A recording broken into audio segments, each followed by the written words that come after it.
Ngopi. Ngopi sejak dulu selalu menjadi tradisi. Apalagi saat ini di kala pandemi. Tradisi yang akan terus banyak memberi arti. Kemanapun engkau akan pergi. Apalagi ngopi di sini tidak sendiri.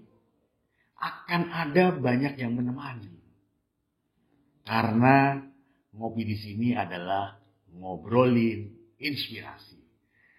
Selamat datang Anda semuanya di podcast kami, Ngopi bareng Coach Tris. Ngobrolin inspirasi. Inspirasi apa aja? Inspirasi kehidupan, inspirasi pekerjaan, inspirasi bisnis, inspirasi usaha. Apapun akan menjadi topik obrolan kami. Oleh karena itu, sahabat Akademika Indonesia semuanya, jangan lupa terus ikutin acara ngopi. Ngopi bareng Coach Tris. Ayo kita ngopi.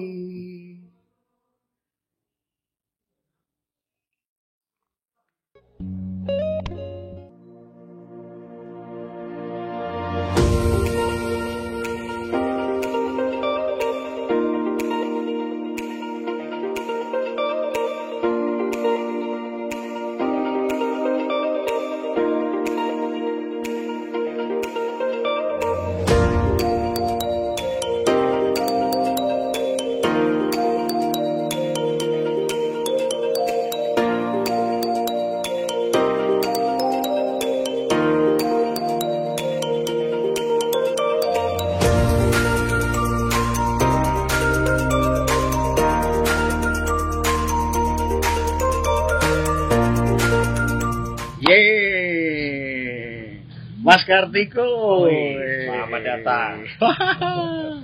Sahabat Akademika Indonesia dimanapun Anda berada, kali ini saya mendapat kesempatan yang istimewa karena saya dapat ngopi di Bre Cijeruk. Wah, ini ngomong-ngomong dapat istilahnya Bre itu dari mana itu, Mas Kartiko?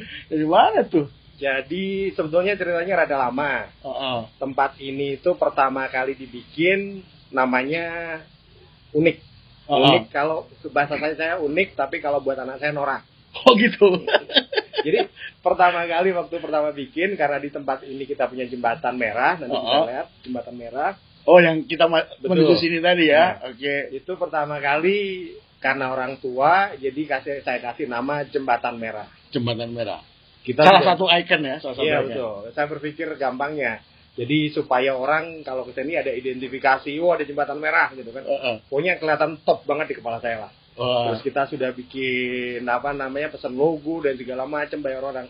Begitu anak saya lihat, anak saya masih umur 16 tahun sama. Itu yang nomor 2 ya? Nomor 2. Dulu 15 tahun sama kakaknya, beda 3 tahun.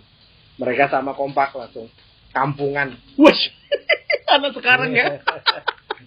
Jadi cuma satu itu aja, kampungan. Jadi dari yang saya pertama optimis, bagus bakal di ini, begitu tapi responnya kampungan. Generasinya beda.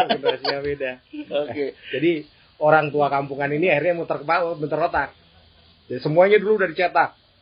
Kop surat, kartu nama, ini segala macam dengan lambang jembatan merah itu. Akhirnya karena sebagai generasi tua ya sudah, akhirnya kita memang sadar kita udah kampungan, terus akhirnya cari merek baru lagi. Ketemulah Bri. Jadi sebenarnya masih sama. Artinya apa tuh Bri itu? Jadi pertama Bri itu ada 2, satu adalah masih tetap jembatan. Tapi dari sisi angle yang berbeda. Betul. Bridge. Oke. Cuma kalau orang kampung kayak saya ngomongin bridge kan susah. Susah ya. Giginya nyangkut. Jadi akhirnya gampang bikin Bri. Wow. Dan kebetulannya biar agak sok nginggris, kita bikin biar lebih keren gitu ya. Breathe your mind. Wow. Oh, berarti ada filosofinya dong. Nah ya, filosofinya biar kedengarannya enak dan nggak kampungan, itu aja. Nah, ini beliau ini sahabat Akademika Indonesia, ini kita sama-sama orang kampung. Beliau kampung di kaki gunung ya, Kampung betul. Kaki gunung. Nanti kapan-kapan kita tunjukkan tuh. Kalau saya kampung di pinggir laut. Kebetulan kami dipertemukan tetangganya beliau tuh yang jadi istri saya. Jadi akhirnya tahun berapa ya gitu ya Mas kita ketemu itu 2005-an ya? Iya, 2000 kayaknya lebih awal dari itu deh. 2003 apa 2004 tuh ya? Lebih awal dari itu. Saya rasa mungkin akhir-akhir tahun 90-an atau awal 2000-an, mungkin 2001. Oh ya 2000-an ya. Iya, 2000. Kalau 90 belum, saya nikah 2001. Okay. Nah, kita akan ngobrol-ngobrol sahabat Akademika Indonesia semuanya. Ada satu yang menarik nih yang saya lihat nih. Beliau itu membangun Bre tadi ya. Bre Cijeruk ya. Bre Cijeruk ini dalam kondisi pandemi. Betul. Nah, bisa nggak diceritakan tuh? Kenapa kok tiba-tiba menggeluti ini? Padahal kan selama ini kan banyak main dengan Telkom, banyak main dengan perusahaan-perusahaan itu ya. Tapi kok tiba-tiba beralih profesi ini? Kira apa yang menginspirasi ini? Ini pasti ada yang menarik nih ya. Jadi begini, basis saya kebetulan punya usaha lain adalah bisnis di bidang telekomunikasi. Jadi bidang industri fiber optik, terus bidang usaha penguat sinyal dan segala macamnya. Terus kemudian waktu pandemi, basically begini, kalau dari sisi bisnis semenjak lama saya mencari bisnis yang di luar bisnis yang berbasiskan proyek. Oh, kalau selama ini berbasis proyek. Telekomunikasi itu berbasis proyek. Jadi kalau yang ngasih proyek itu selesai, ya udah berusaha lagi. Habis berbasis proyek. Waktu itu saya mencari bisnis apa sih yang nggak berbasis proyek. Terus istri saya dari lama memang pengen punya jualan makanan lah. Dia sebetulnya jualan kuliner ya. Iya. Cuma jualan makanan yang seperti apa. Terus kemudian waktu pandemi kami jadi lahan ini saya dapatkan secara tidak sengaja. Oh, ini nggak sengajanya gimana tuh, Mas? Jadi hidup saya itu dipenuhi dengan ketidaksengajaan. Kasarnya begitulah. Tapi ketidaksengajaan yang membuat bisa menjadi seperti sekarang ini. Ya, itu berarti keberuntungan. Tidak pintar, tidak jauh dari ganteng gitu kan. Bukan dari keluarga. Aku minder kalau jauh dari ganteng, aku minder nih. Jadi kalau ditanya planning seperti apa? Ya kebetulan aja saya beruntung. Tapi saya memanfaatkan keberuntungan. Ada orang yang dikasih keberuntungan, dia lupa kalau beruntung. Itu nomor satu. Jadi kenapa kesini? Jadi salah satu keberuntungan saya adalah kebetulan waktu itu pandemi. Terus kemudian jenuh di rumah, mau ketemu saya basically kalau ditanya pekerjaan saya apa adalah salesman. Saya ketemu orang. Kalau orang Jawa jualan abab. Karena cuma abab sama dengkul yang saya punya. Sepanjang masih punya abab sama dengkul iso urip ya. Dengkul ini mahal. Kalau saya dibayar 5 miliar apa makan dengkul, saya akan pertahankan dengkul saya. Karena dengkulnya bisa menghasilkan lebih dari itu kan. Jadi kemudian waktu itu pandemi, akhirnya saya jalan-jalan. Saya tidak tahu daerah sini total. Saya belum pernah ke daerah sini. Kemudian kebetulan saya punya driver yang sering berjalan-jalan ke daerah sini. Dia cerita. Akhirnya ya pokoknya jalan-jalan aja. Karena saya sering jalan-jalan tanpa hidup saya itu banyak dengan jalan-jalan tanpa tujuan. Terus kemudian tiba-tiba akhirnya saya berhenti di warung yang ada di depan area sini. Dulu ada warungnya. Nah, begitu saya di sana mampir ngopi sama yang punya warung, saya diinformasikan, Om, tanah di belakang dijual. Oh, yang dulu di sana. Ya, betul. Jadi tanah ini ya, tidak terlihat dari tepi jalan karena ini adalah perengan kalau bahasa Jawanya. Ini apa namanya? Tebing. Ada kalinya, ada tebing-tebing gitu ya. Orang nggak tertarik lah ya. Nggak tahu, nggak ngeliat. Terus ya pendek kata dengan kata-kata tersebut saya akhirnya istri saya sebetulnya yang memutuskan untuk mengambil. Terus kemudian sesudah diambil mau dibikin apa? Jadi pada saat ngambil itu belum kepikiran untuk apa? Belum kepikiran, betul-betul belum kepikiran. Ini kalau memang banyak Rezeki ya. Jadi jangan dicoba. Saya itu tipikal manusia yang agak-agak impulsif. Oke. Kalau bisnis ya kebetulan tidak punya latar belakang bisnis dan lain-lain. Kalau orang-orang akan mengambil dengan bisnis plan panjang lebar, kalau saya agak-agak impulsif. Itu pakai insting. Sayangnya instingnya juga sering salah. Jadi pernah juga dong. Pernah ketemu dengan hal-hal yang nggak enak. Wah, pernah, sering lah. Saya pernah ada satu project dalam setahun. Saya tadi pernah cerita di awal sebetulnya. Saya pernah hilang, mohon maaf kalau kayak. Saya dalam setahun pernah rugi 20 miliar. Beberapa tahun kemarin saya kepleset, hilang lagi 5 miliar gitu kan. Untungnya yang di atas itu masih saya. Bukan duit karena banyak, tiba-tiba dapat hal lain yang bisa menutupi. Oke. Jadi itu. Jadi balik lagi sudah ambil tanah ini terus mau jadi apa? Tanahnya udah diambil, baru mau dijadiin apa gitu ya? Jadikan apa? Akhirnya saya waktu itu kemudian balik dengan istri saya. Yuk kita coba, gimana kalau kita bikin kafe? Oke. Cuma tempatnya di ujung dunia. Di daerah sini belum ada satupun kafe yang besar. Cuma waktu saya lewat sini, kenapa saya ambil? Karena apa? Saya melihat kontur Cijeruk ini, kontur daerah Cijeruk ini mirip dengan Dago Atas di Bandung. Yes, benar sih. Kebetulan saya dulu besar di Bandung. Dulu di Bandung ya? Iya, besar di Bandung. Separuh hidup saya di Bandung. Oke. Kuliah di Bandung kan waktu itu ya? Terus saya melihat ini seperti mirip Dago Atas. Ini someday potensial buat bikin seperti Dago Atas. Iya. Untuk dibikin kafe-kafe untuk segmen menengah ke atas. Iya. Cuma itu kan baru pikiran. Jalan nggak sih? Jalan nggak sih? Terus kemudian teman saya mengatakan, ada yang ngajak, yuk kita mulai survei wilayah. Saya survei wilayah kebetulan. Kalau saya sebutkan aja ya tempatnya. Mohon maaf yang saya survei. Saya tidak Kulonungun dulunya. Saya datang salah satunya ke arah daerah Pancawati. Pancawati sana ya? Ke arah Sukabumi. Ke arah Sukabumi ya? Ke arah Sukabumi. Di sana ada tempat namanya, saya boleh sebutkan nama nggak? Boleh, nggak apa-apa. Boleh kan? Ya. Terima kasih. Saya ke jalan-jalan ke Kopi Daung. Oh oke, ya. Itu tempatnya tidak di pinggir jalan raya seperti ini. Ya. Tapi itu harus masuk. Tapi yang datang banyak sekali. Ide mulai muncul dari situ. Kalau orang pintar, dia akan mulai dari survei, main statistik. Iya, betul. Karena saya tidak pintar, saya cuma based on insting fakta aja. Ya, fakta dan insting ya. Betul, insting. Ini yang tempatnya nggak bagus saja bisa. Ini ya gede. Oke. Terus saya sempat ngobrol di sana dengan teman-teman. Kenapa daerah sini, dan saya datang juga ke beberapa tempat yang di ujung dunia, tapi ramai. Terus akhirnya saya ngobrol, banyak yang bilang bahwa sebetulnya pasarnya di sana yang datang orang Jakarta. Kenapa mereka pasar di sana tuh di sini atau yang di sana, yang di survei tadi? Yang datang itu banyak orang Jakarta. Karena brand ya. Ya. Sosial media mempengaruhi ya. Saya lihat mobilnya semuanya B. Yes. Orang Jakarta. Dan saya berpikir orang Jakarta ini kan sebetulnya haus hiburan. Iya. Haus hiburan, mereka kalau hari libur mereka pasti menyerbu. Yang diserbu mana coba?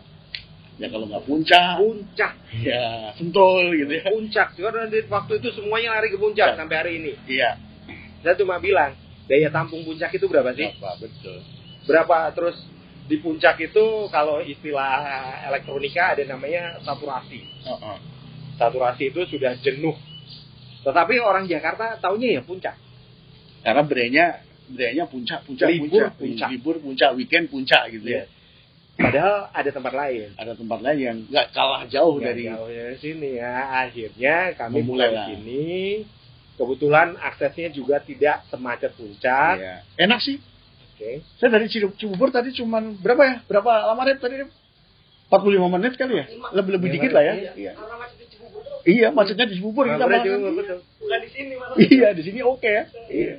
Jadi kalau ada 2 pintunya di sini. Aksesnya satu lewat Kota Bogor. Kalau di Bogor macet lewat namanya pintu tol Caringin. Oh, Caringin itu belum yang sebelum yang ini ya, Sukabumi Lido ya? Iya, betul. Pintu pertama Bocimin. Itu bisa langsung keluar. Enggak, saya cuma lihat ya, kalau jarak tempuhnya kurang lebih sama, waktu tempuhnya kurang lebih sama, enggak segila yang pasti kalau ke puncak. Ke puncak. Iya, betul. Cuma dasarnya cuma itu aja. Jadi akhirnya niat lah. Niat. Akhirnya saya dan istri bikin di sini. Terus kemudian pertanyaan balik lagi tadi. Pandemi. Makanya tuh pandemi. Orang ketika saya bikin mulai bangun, teman-teman menanya, gila lu pandemi bikin restoran. Iya, makanya pandemi bikin restoran dine in lagi. Walaupun sebenarnya diperkuat karena alam ya. Ya semi outdoor Semi outdoor itunya yang. Jadi itu balik lagi ke filosofi awal sebetulnya. Saya kalau mau mulai bisnis, saya akan pilih yang orang tidak banyak masuk. Ya. Jadi diferensiasi ya. Ya, ketika orang semuanya masuk ngambil itu, jenuh. Saya tidak akan ngambil. Oke. Karena apa? Semua orang bareng. Jadi karena saya bukan yang paling hebat, pasti saya akan menjadi nomor sekian. Iya. Karena pangsa pasarnya udah kerebut yang lebih ahli, lebih pintar. Iya, betul. Oke kan? Nah, jadi kalau misal contohnya kalau ada beauty pageant bahasa Indonesia apa ya? Kontes kecantikan. Kalau semua yang cantik itu muncul, saya tidak akan yang paling cantik. Jadi sisa-sisa aja ya, sisa ya, bukan yang dicari gitu ya. Iya, jadi ketika orang maju, jadi saya akan maju ketika orang itu tidak memilih untuk maju. Oke. Ya, jadi contohnya pilihannya cuma 2, berhasil atau gagal. Dan pada di tengah-tengah. Tapi udah dihitung kan itu semuanya kan. Balik lagi ya intuisinya tadi. Betul. Itu ada gamblingnya ya, kita main statistik. Ya 50-50 lah. Ya. Tapi bedanya apa? Saya di sini investasi utama sebetulnya di awal adalah tanahnya. Karena investasi tanah nggak pernah akan rugi ya. Oke, jadi kalau gagal saya masih punya tanah. Oke. Saya tidak akan sewa. Kalau saya gagal selesai bye-bye kan. Iya, tapi kalau ini masih punya.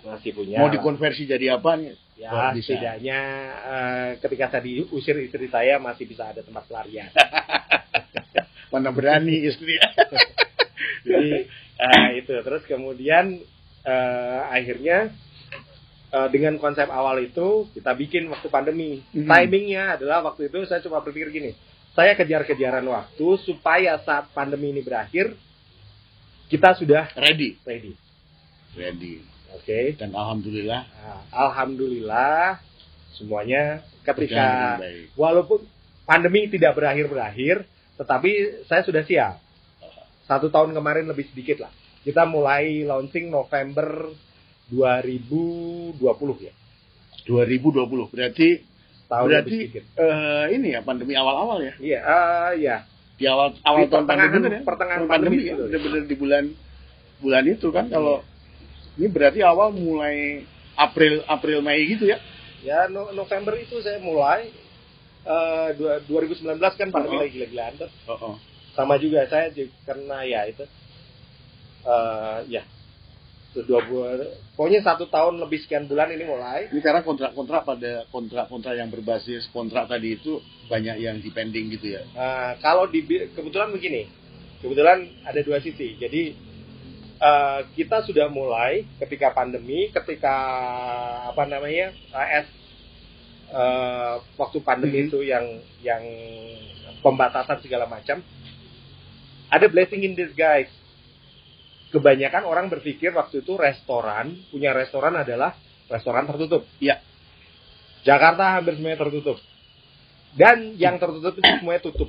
Tidak boleh sama pemerintah. Iya, betul. Sementara banyak orang yang sudah sebetulnya, sudah enak pengen suasana keluar. Itu lagi gitu ya. Dan nggak bisa kan, mereka di Jakarta nggak bisa. Iya. Larinya kemana? Larinya ya ke tempat yang alam.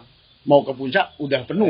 Akhirnya kita menerima limpahan. Jadi dari awal saya tidak pernah bayar untuk promosi. Oke. Ya promosinya itu orang-orang yang kesasar karena melihat di Facebook, lihat di Instagram. Dan ternyata enak, enjoy buat keluarga juga ini. Pokoknya sahabat akademika cobain deh. Saya nggak promosi nih ya, tapi saya merasakan sendiri nih, enak. Suasananya enak. Nih saya cobain kopinya ya. Silakan. Ini yang tadi depan tuh saya cobain yang dingin. Ini karena mulai hujan, kita coba yang masih. Silakan. Enak. Kopinya juga kita punya. Kalau kopinya ngobrol-ngobrol. Kampung saya di Wonosobo, Jawa Tengah. Kopinya saya ambil dari tidak jauh-jauh dari Wonosobo. Dari di mana tuh? Dari Sumbing dan Sindoro. Oh, aku tuh kemarin dikirimin teman-teman dari sana. Udah pernah ini belum? Ada kopi Mukidi. Mukidi, iya lagi rame di sana. Itu lagi rame tuh. Lagi rame di sana, betul. Itu aku dikirimin tuh. Ya. Kita nggak jauh-jauh lah dari petani-petani di sana. Okay. Jadi kita datang ke sana karena salah satu yang kita jual sebetulnya tidak sekedar kopi, saya jual story-nya behind the coffee. Oke. Ini sahabat Akademika Indonesia yang ini bukan ke daerah nih, yang asalnya Wonosobo perlu nyobain di sini deh. Jadi ada rasa Wonosobo, miliknya orang Wonosobo, tapi ada di dekat Jabodetabek, di Bogor, Cijeruk tempatnya. Oke. Jadi itu perjalanannya ya. Mas Kartiko ya. Iya. Kalau boleh dibagikan buat sahabat Akademika Indonesia semuanya. Kuncinya apa supaya kita bisa survive di era apapun kondisinya, termasuk seperti pandemi ini?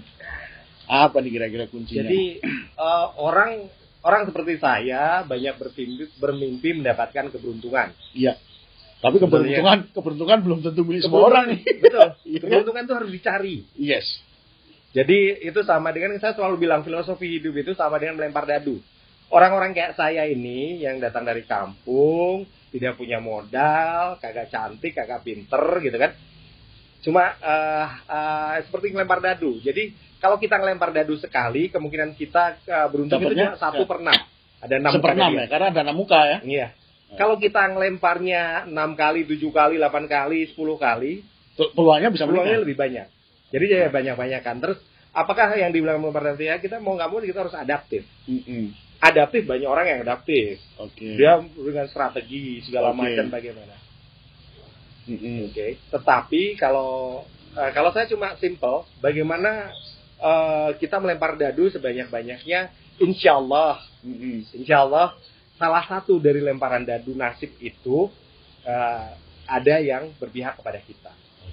Salah satu adalah saya membuka ini ya, saya melempar dadu sebetulnya. Iya. Kalau ditanya kalau teori manajemen, saya adaptif. Iya. Sesuai dengan tren segala macam.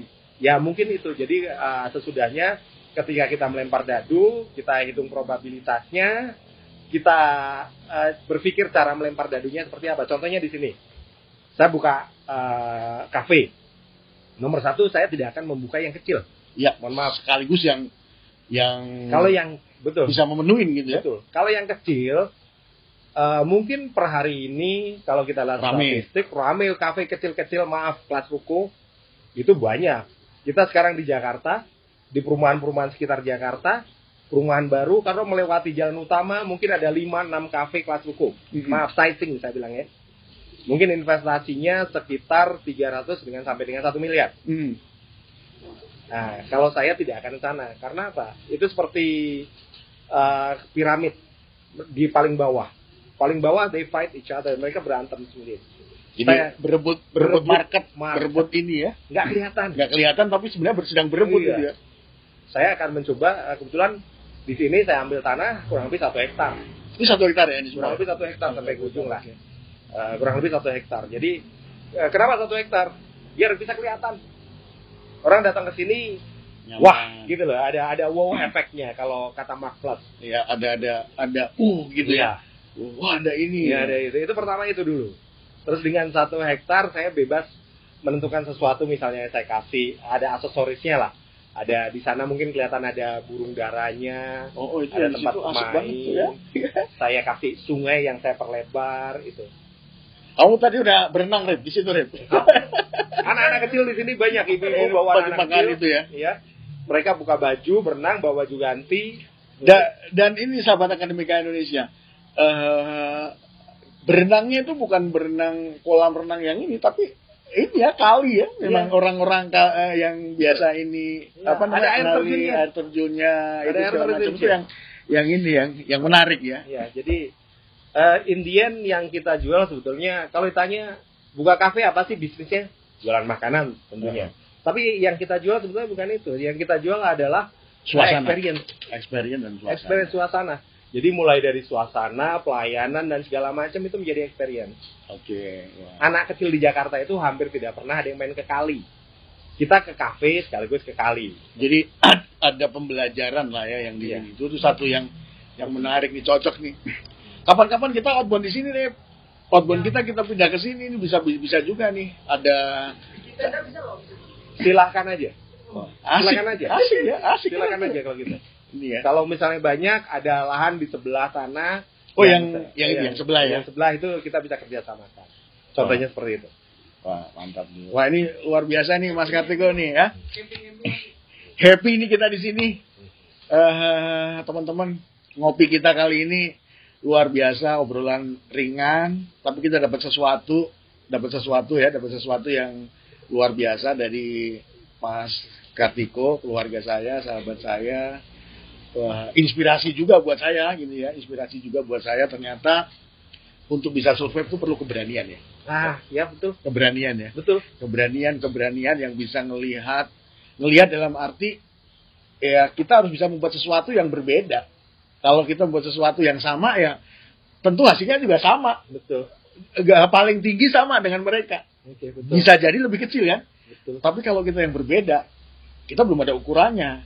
Kenapa? Karena ukurannya kita sendiri, benar nggak Pak? Ini kira-kira yang bisa saya summary. Jadi harus berani, kemudian membuat sesuatu yang berbeda, tetapi konsepnya jelas. Saya lihat nih, beliau ngobrolnya sepertinya rendah banget, tapi konsepnya jelas nih. Aku mau yang berbeda, dan saya lihat dari depan, wow, sepertinya kelihatan kecil. Begitu masuk, oh ternyata ada yang konsep untuk keluarga di dalam, kemudian yang di luar. Ada bridge-nya, kemudian ada sungainya, di belakang ada ini tentunya buah kerja keras yang sangat luar biasa lah. Kita ini ada di ruangan ini garden kecil. Ini kalau saya amat-amatin, ini nilainya nggak kecil nih. Itu ada pohon. Itu berapa tuh? Itu yang 30 juta yang mana tuh? Harus saya ada 30-an juta, ada sekian. Waduh, tanya istri saya yang pegang. Oh, ini bagus nih. Apa namanya? Jadi ini berbagai macam. Nanti di sana yang paling ini tanaman-tanamannya ada yang kita sebutnya varigata. Itu adalah apa namanya? Secara genetis mereka bermutasi sehingga daun-daunnya berubah. Ini kita punya, ini kita kebetulan itu satu segmen tersendiri ya. Di sini adalah bekas kolam renang. Kolam renang tapi diubah jadi nursery. Sama itu loh, itu pohon langka, pohon yang di Eropa itu kan nggak ada yang dipunya. Saya nggak tahu di Kebun Raya Bogor aja masih ada apa nggak itu ya? Masih ada, itu pohon baobab. Kita punya pohon baobab. Itu kelihatannya gampang, cuma bawanya ke sini setengah mati. Itu dari mana tuh ngambil? Dulu ada teman membesarkan dari Afrika, dia bawa. Memang dia bawa dari Afrika. Kemudian dibesarkan di sini. Oke. Akhirnya kebetulan yang penggemarnya bapaknya. Begitu bapaknya meninggal, anaknya sudah bingung ini mau buat apa. Oke. Akhirnya kita tampung lah di sini. Ya. Kita tambah besarkan di sini. Oke. Ini terima kasih banyak nih Mas Kartiko, seneng banget saya bisa silaturahmi hari ini. Nanti kita lanjut lagi, kebetulan beliau lagi jomblo. Kenapa kok jomblo? Istrinya lagi ke Palembang. Tapi besok pulang ya, Ibu ya? Besok pulang. Saya semingguan jadi pengangguran di rumah, bingung mau ngapain. Tapi sayang, nanti kapan-kapan saya kesini lagi mesti ketemu sama Ibu sekalian berdua ngobrol. Ini kan pasti lebih seru lagi nih. Oh ya, sebetulnya saya cuma melandasi yang tahu mengenai makanan, mengenai Ibu ya, ya tanaman, itu dan segala macam ya. Sponsor utamanya tapi ya tetap lah. Bagian jualan apa? Oke, sahabat Akademi Indonesia, terima kasih sudah mendengarkan obrolan kami. Senang kami bisa silaturahmi dengan sahabat saya, keluarga saya, Mas Kartiko, yang berasal satu kampung ya, tapi bedanya beliau sudah luar biasa. Ini kalau diceritakan nggak akan ada habis. Nanti saya juga akan mudah-mudahan kesempatan. Boleh kan ya kita ngobrol-ngobrol lagi nanti? Silakan, monggo aja Mas. Topik yang lain ya. Monggo. Dan kali ini kita banyak belajar terkait dengan bagaimana survival di era apapun. Itu sangat didukung dengan yang namanya keberanian. Kalau orang Jawa itu bilang nek wani ojo wedi-wedi, nek wedi ojo wani-wani. Kira-kira begitu ya. Makanya ketika itu muncullah satu bisnis yang menurut saya nih, untuk ukuran saya udah sangat luar biasa. Apalagi kalau kita melihat kita berasal dari kampung yang dulu Macul kan saya nanam itu cabai. Okay. Kalau saya Batur. Oh Batur. Iya, kebetulan saya di Wonosobo tuh SD, SMP sudah nderek sama bule saya. Nun sewu kalau orang Jawa itu ngenger namanya kan.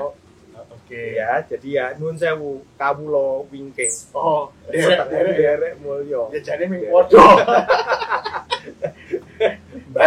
Batur ya. Saya sama teman-teman dulu nanam cabai, nanam semangka. Nah ini melihat suasana itu jadi enak banget. Jadi terima kasih banyak nih Mas Kartiko. Sama-sama sudah berbagi buat sahabat Akademika Indonesia semuanya. Sehat-sehat ya sahabat Akademika Indonesia semuanya. Sukses selalu. Nanti kita akan ketemu lagi di obrolan kami yang lainnya. Salam sehat, salam sukses.